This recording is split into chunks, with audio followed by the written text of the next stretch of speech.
ابو جہل کی بیٹی سے حضرت علی کی شادی کیوں ہوئی؟ ایک دن رسول اللہ صلی اللہ علیہ وآلہ وسلم حضرت فاطمہ رضی اللہ تعالیٰ عنہ کے گھر تشریف لائے۔ دیکھا کہ علی گھر میں موجود نہیں ہے۔ حضرت محمد صلی اللہ علیہ وآلہ وسلم نے دریافت فرمایا کہ تمہارے شوہر؟ بسم اللہ الرحمن الرحیم۔ حضرت فاطمہ حضرت محمد مصطفیٰ صلی اللہ علیہ وآلہ وسلم اور حضرت ختیجہ رضی اللہ تعالیٰ عنہ کی بیٹی تھی۔ جناب نبی کریم صلی اللہ علیہ وآلہ وسلم نے آپ کا نام فاطمہ رکھا۔ فاطمہ کا معنی ہے باز رہنے والی۔ حضرت فاطمہ رضی اللہ تعالیٰ عنہ نے دنیا سے دل نہ لگایا، اس سے باز رہیں اور عیش و عشرت کو پھٹکنے نہ دیا۔ حضرت فاطمہ رضی اللہ تعالیٰ عنہ کی عمر ابھی 9 سال ہی تھی کہ آپ رضی اللہ تعالیٰ عنہ کی ماں کا حضرت ختیجہ رضی اللہ تعالیٰ عنہ وفات پا گئیں۔ پھر آپ کی تربیت حضرت ام سلمہ رضی اللہ تعالیٰ عنہ نے کی۔ حضرت ام سلمہ رضی اللہ تعالیٰ عنہ نے فرمایا کہ حضرت فاطمہ کو میرے سپرد کیا گیا۔ میں نے انہیں ادب سکھانا چاہا مگر خدا کی قسم فاطمہ تو مجھ سے بھی زیادہ مؤدب تھی اور تمام باتیں مجھ سے بہتر جانتی تھی۔ پھر جب آپ رضی اللہ عنہ کی عمر شادی کا پہنچ گئی تو آپ کا نکاح حضرت علی رضی اللہ تعالیٰ عنہ سے کرایا گیا، جو حضور صلی اللہ علیہ وآلہ وسلم کے چچا زاد تھے۔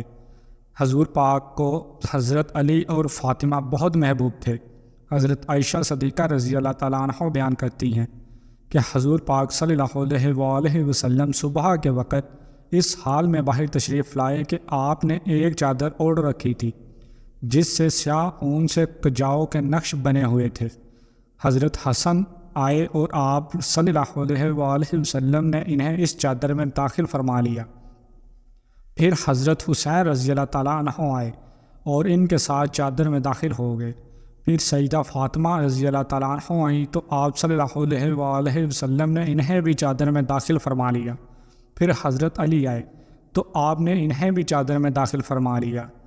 پھر آپ نے یہ آیت مبارکہ پڑھی، اے اہل بیت اللہ، تو یہی چاہتا ہے کہ تم سے ہر طرح کی آلودگی، ہر طرح کے گناہ دور کر دے، تمہیں خوب پاک و صاف کر دے۔ حضور پاک صلی اللہ علیہ وآلہ وسلم کے آزاد کردہ غلام حضرت صعبان رضی اللہ تعالیٰ عنہ نے فرمایا کہ حضور پاک صلی اللہ علیہ وآلہ وسلم جب جب سفر کا ارادہ کرتے تو اپنے اہل و عیال میں سے سب کے بعد جس سے گفتگو فرما کر سفر پر روانہ ہوتے وہ حضرت فاطمہ رضی اللہ تعالیٰ عنہ ہوتی، اور سفر سے واپسی پر سب سے پہلے جس کے پاس تشریف لاتے وہ بھی حضرت فاطمہ رضی اللہ تعالیٰ عنہ ہوتی۔ حضرت علی رضی اللہ تعالیٰ عنہ اور حضرت فاطمہ عشق رسول اور سنت کی اطاعت میں اس قدر بڑے ہوئے تھے کہ جب حضرت علی رضی اللہ تعالیٰ عنہ کو کوئی بات، کوئی کام، کوئی مسئلہ حضرت فاطمہ کو کرتے دیکھتے تو فوراً بھاگے بھاگے رسول اللہ صلی اللہ علیہ وآلہ وسلم کی خدمت میں حاضر ہوتے اور پوچھتے کہ حضور فاطمہ نے یہ کام اس طرح کیا ہے، یہ مسئلہ اس طرح بتایا ہے اور یہ بات یوں بیان کی ہے، فرمائیے کیا وہ جائز ہے یا نہیں؟ اگر حضور ہاں میں جواب ارشاد فرماتے تو وہ بھی اس پر عمل کرنے لگتے، اور اگر حضور نہیں کہتے تو فوراً جا کر سیدہ فاطمہ کو مطلع کرتے کہ حضور صلی اللہ علیہ وآلہ وسلم تو اس سے منع فرماتے ہیں۔ اس طرح اگر فاطمہ رضی اللہ تعالیٰ عنہ حضرت علی کا عمل دیکھتی اور انہیں شک گزرتا کہ رسول اللہ نے اس کی اجازت دی ہے یا نہیں تو وہ حضرت صلی اللہ علیہ وآلہ وسلم سے دریافت کرتی، اور جب اطمینان ہو جاتا تو پھر خود بھی اس پر عامل ہو جاتی۔ حضور کو ایک دن کسی نے حضرت علی کے بارے میں آ کر خبر دی کہ ابو جہل کی جو بیٹی مسلمان ہو گئی تھی اور مدینہ منورہ ہجرت کر کے آ گئی تھی، مسلمان نوجوان لڑکی تھی۔ خبر مشہور ہوئی کہ حضرت علی اس سے نکاح کرنا چاہتے ہیں۔ حضرت فاطمہ تک جب خبر پہنچی تو وہ پریشان ہوئی۔ فطری بات ہے کہ عورت پریشان ہو جاتی ہے، اور پھر ابو جہل کی بیٹی، ان دونوں نے وہ دور اکٹھے دیکھا تھا جو اوجری حضور صلی اللہ علیہ وآلہ وسلم پر ڈالی گئی تھی، حضرت فاطمہ رضی اللہ تعالیٰ عنہ نے آ کر ہٹائی تھی۔ تو خیال ہوا کہ میرا گزارا تو ابو جہل کی بیٹی کے ساتھ نہیں ہوگا، تو حضرت فاطمہ رضی اللہ تعالیٰ عنہ نے جا کر حضور سے کہا کہ یہ پتہ چلا ہے کہ حضرت علی ابو جہل کی جو بیٹی آئی ہے اس سے شادی کرنا چاہتا ہے۔ تو آپ صلی اللہ علیہ وآلہ وسلم نے حضرت علی رضی اللہ تعالیٰ عنہ کو دوسری شادی کرنے سے منع فرمایا کہ تم فاطمہ کے ہوتے ہوئے دوسری شادی نہیں کر سکتے۔ حضرت مسعود بن مخرمہ رضی اللہ تعالیٰ عنہ سے روایت ہے کہ میں نے رسول اللہ صلی اللہ علیہ وآلہ وسلم کو منبر پر یہ فرماتے ہوئے سنا کہ بنی حشام بنی مغیرہ نے مجھ سے یہ اجازت مانگی ہے کہ ہم اپنی بیٹی کی حضرت علی رضی اللہ تعالیٰ عنہ سے شادی کر دیں۔ میں اجازت نہیں دیتا۔ پھر آپ نے فرمایا کہ میں اجازت نہیں دیتا، اور پھر تیسری مرتبہ بھی یہی فرمایا کہ میں اجازت نہیں دیتا، مگر ہاں علی رضی اللہ تعالیٰ عنہ میری بیٹی کو طلاق دے دے اور ان کی بیٹی سے بیاہ کر لے تو اسے اختیار ہے، کیونکہ فاطمہ رضی اللہ تعالیٰ عنہ میرے کلیجے کا ایک ٹکڑا ہے۔ جو برائی اسے پہنچتی ہے وہ مجھے پہنچتی ہے، اور جو ایذا اسے پہنچتی ہے وہ مجھے پہنچتی ہے۔ نبی کریم نہیں چاہتے تھے کہ حضرت فاطمہ رضی اللہ تعالیٰ عنہ سوکن کی وجہ سے دین اعتبار سے آزمائش میں مبتلا ہو، یعنی شوہر کے حقوق ادا کرنے کے معاملے میں مثلاً حضرت فاطمہ کو سوکن کے ایذا پہنچنے کا خدشہ تھا، اور حضرت فاطمہ کو ایذا پہنچنے سے نبی کریم کو ایذا پہنچتی، جو کہ ممنوع ہے۔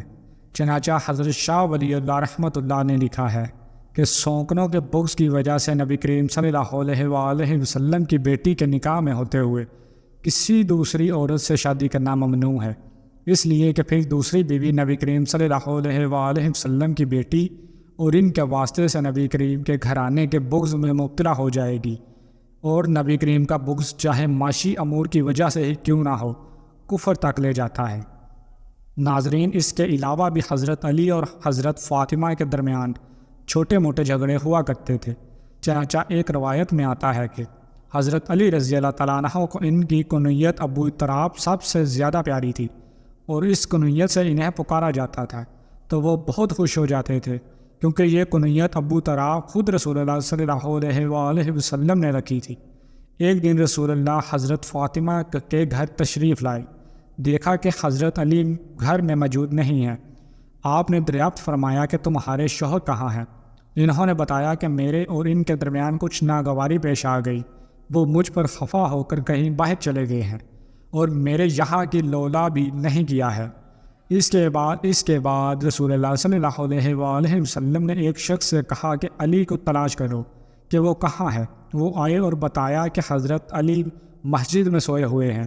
پھر نبی کریم تشریف لائے اور علی رضی اللہ تعالیٰ عنہ لیٹے ہوئے تھے، چادر آپ کے پہلو سے گر گئی تھی اور جسم پر مٹی لگ گئی تھی۔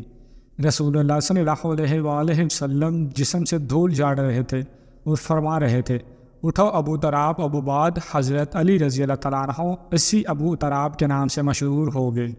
روایات میں آتا ہے کہ پھر حضرت علی رضی اللہ تعالیٰ عنہ کو اپنے گھر لے گئے اور حضرت علی اور حضرت فاطمہ رضی اللہ تعالیٰ عنہ کی صلح کرا دی۔ بخاری شریف کی روایت ہے، حضور بیمار ہیں، بیٹی پتہ لینے آئی ہے۔ اس وقت تک باقی تینوں فوت ہو چکی تھیں۔ حضور کی وفات کے وقت ایک ہی بیٹی زندہ تھی، وہ بھی 6 مہینے رہیں۔ بعد میں حضرت فاطمہ بیٹی ابا جان کا حال پوچھنے آئی ہے۔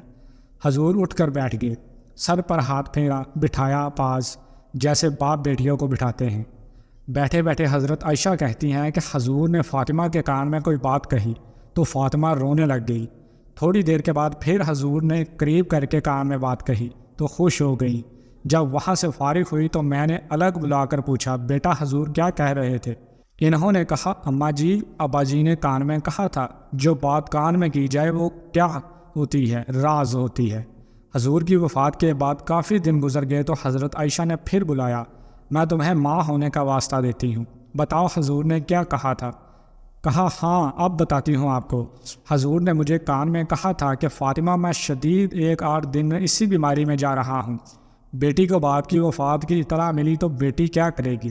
تھوڑی دیر کے بعد حضور نے دیکھا کہ پریشان ہو رہی ہے، زیادہ تو کان میں کہا کہ بیٹی میرے بعد سب سے پہلے تم میرے پاس آؤ گی، تو خوش ہو گئی۔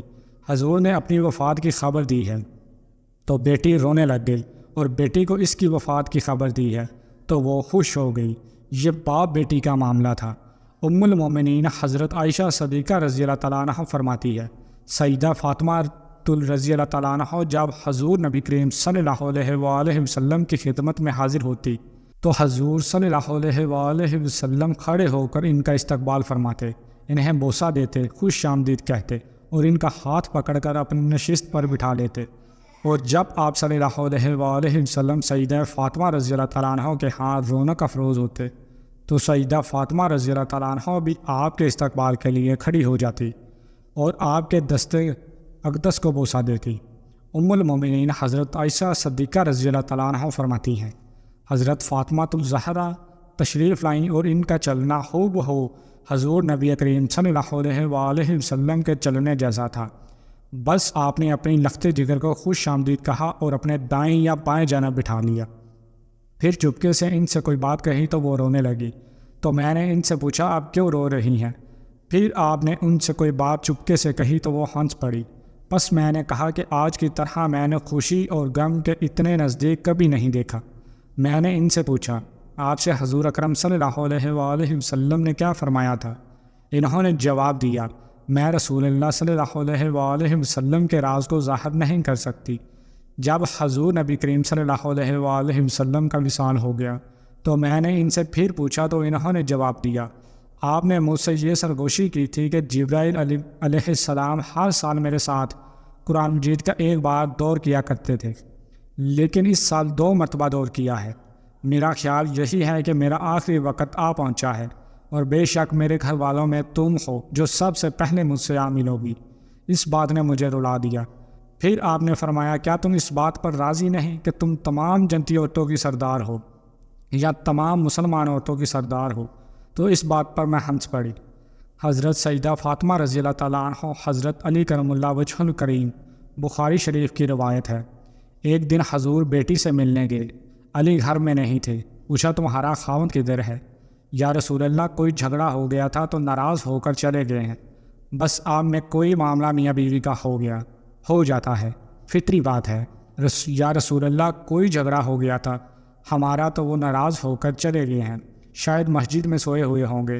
حضور گئے مسجد میں، حضرت علی مسجد میں سوئے ہوئے تھے، ننگی زمین پر سوئے ہوئے تھے اور بدن پر مٹی لگی ہوئی تھی۔